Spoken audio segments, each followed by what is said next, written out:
Muito bom dia a todos. Queria começar por dizer o seguinte: esta demissão que hoje conhecemos não é inesperada e é algo que já devia ter ocorrido. O secretário de Estado, Marco Ferreira, estava há muito tempo em cima de um muro que só tinha uma queda para um lado. O Governo, mais uma vez, por teimosia, por obsessão em manter o status quo, optou por manter este secretário de Estado em funções. Não era de agora que o secretário de Estado, Marco Ferreira, estava sem quaisquer condições de governabilidade. Desde a história da quadruplicação de despesas do Hospital Militar de Belém. Desde a polémica contratação de Alberto Coelho, mesmo quando já se sabia que a sua atuação tinha sido considerada ilegal e irregular pelo Tribunal de Contas. Tudo isso, sem nenhuma explicação, deixava sem condições este governante. E é curioso, mas ao mesmo tempo muito degradante, que o Governo continue a enrolar-se nestes casos, a revelar muita dificuldade em fazer política para fora e a estar permanentemente focado na sua desagregação interna. Ontem, António Costa teve novamente que tomar diligências, e hoje durante o dia todo, e em vez de governar, estará preocupado na substituição de mais um governante. Nos últimos dias soubemos que Alberto Coelho teve um contrato de 5 dias, a uma média de 12 mil euros por dia, e que até executou o contrato em 4 dias, que estava previsto para 5. Este tipo de coisas, num país que paga os impostos que nós pagamos, num país onde os rendimentos são tão baixos, saberem que há um governante que, sem explicações, mesmo quando elas são pedidas, fez um contrato com o Ministério para o qual agora trabalha e recebia 12 mil euros por dia, é absolutamente escandaloso. Por isso as notícias de hoje vêm apenas confirmar aquilo que já era expectável, de que Marco Ferreira não tinha nenhumas condições para continuar a governar. Mas há um esclarecimento que queria dar aqui. Como todos sabem, foi aprovado um requerimento do Chega para que Marco Ferreira seja ouvido e preste esclarecimentos no Parlamento. Nós esperamos, sinceramente, que esta demissão não seja com o objetivo de impedir que Marco Ferreira venha ao Parlamento. Porque já no passado tivemos casos como este, que os governantes, para evitar darem esclarecimentos, se demitem e assim já não são obrigados a vir à Comissão prestar o devido esclarecimento. Esperemos que isso não ocorra neste caso. De toda a forma, queria também dizer que o Chega vai acrescentar ao requerimento que já apresentou um outro, face aos novos dados que conhecemos, pedindo explicações também à Sra. Ministra da Defesa sobre o sucedido. Porque, tanto quanto sabemos, a exoneração de Marco Ferreira foi a pedido do próprio ao Sr. Primeiro-Ministro.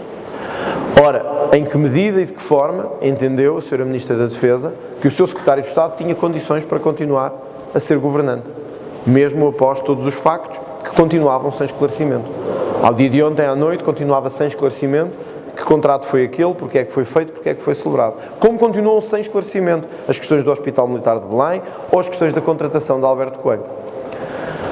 Tudo isso nos levará a questionar também a Sra. Ministra da Defesa em relação ao seu próprio comportamento, neste caso, face ao agora ex-secretário de Estado, Marco Ferreira. E, portanto, o Chega, que já apresentou, sublinho, o requerimento e foi aprovado para ouvir o ex-secretário de Estado e que esperemos que se mantenha, acrescentará agora um pedido para que a Sra. Ministra da Defesa seja ouvida também, com caráter de urgência, sobre estes factos e sobre esta matéria, visto que tem responsabilidade política evidente por ter conduzido as coisas até ao ponto em que é o próprio que acaba por pedir a demissão e, por isso, porque é que a Sra. Ministra entendeu que o capitão Marco Ferreira tinha, o secretário de Estado Marco Ferreira tinha condições para continuar a ser secretário de Estado, numa altura em que todo o país percebia que essas condições de credibilidade e de dignidade para o exercício do cargo eram já muito reduzidas. Eu queria, ao mesmo tempo, no dia de hoje, se me permitirem, acrescentar o seguinte. Nós ontem tivemos uma maratona de votações nesta Assembleia da República sobre o programa Mais Habitação.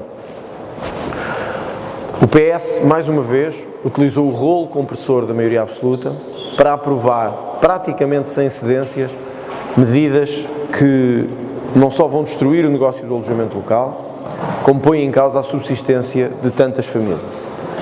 Já muito se falou do arrendamento coercivo, já muito se falou da injustiça das novas regras de suspensão do alojamento local, mas há um dado que não queria deixar de notar hoje, mesmo num dia que é marcado em termos de agenda política por outras questões, e que é este que terá passado despercebido a muita gente. A nova contribuição sobre o alojamento local, que tem sido tão contestada, é afinal ainda mais complexa do que parece. Ela não se aplicará aos prédios todos, ao prédio inteiro que tenha alojamento local, aplicar-se-á apenas a frações isoladas. Por outras palavras, isto aplicar-se-á apenas aos pequenos e não se aplicará aos grandes grupos do alojamento local. Isto vai aumentar ainda mais a raiva, a fúria e o sentimento de frustração de quem tem pequenos e médios negócios de alojamento local.